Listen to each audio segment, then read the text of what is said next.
Here today to talk about prayer. Prayer is something that I value. While I grew up in church and eventually started serving in church, I think prayer was where I felt lacking. Prayer was the blessing over a meal. It was teaching your kids to pray at bedtime and being thankful for what you had. It is still all of those things, but God knew just the right person to put in my path that would share with me that prayer is so much more than that. Several years ago, God placed a coworker in my life that would leave a lasting impression.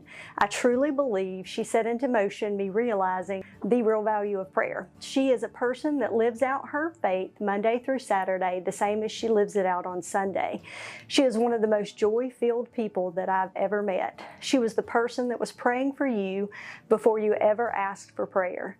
She seemed to just sense the needs of others and prayed. We always joked that she had the red phone to Jesus, and without a doubt, I knew that when she prayed, mountains moved. Watching her and seeing that made me want to be the person that people knew they could count on when they asked for prayer. I wanted to be the person that when I said I would pray for you, that I actually prayed for you, and it wasn't just something I said because it was the Christian thing to say. I don't know that I consciously thought this or if it was something that I sought out without even realizing it.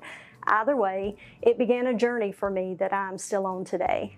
I started with being intentional with my Bible reading and prayer time. I wanted to make time for this daily. What I learned quickly was that my mind liked to wander. I would mentally be reviewing my day about 60 seconds in and would lose all focus on prayer. Around that time, someone told me about the ACTS prayer model: adoration, confession, thanksgiving, and supplication. I understood the confession, thanksgiving, and supplication, but I struggled with the adoration. I just did not know what to say or do, but wanted to give it my best.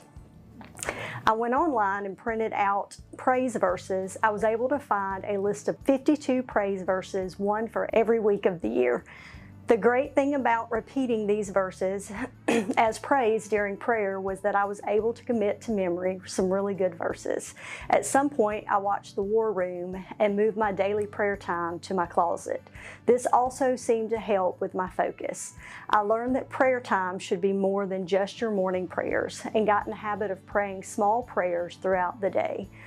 Praying without ceasing was something that I wanted to learn and develop. I wanted to learn to pray with intention and pray with specifics. I wanted to move on from generic praying to meaningful communication with God. All of this was not without struggles and setbacks.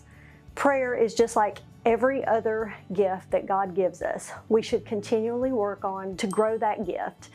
Even if prayer is not a gift you think you have, you can still develop that area of your faith. For me, one of my favorite verses is a reminder that I can always be growing and learning. Philippians 1:6. Be confident of this, that he who began a good work in you will carry it on to completion until the day of Christ Jesus.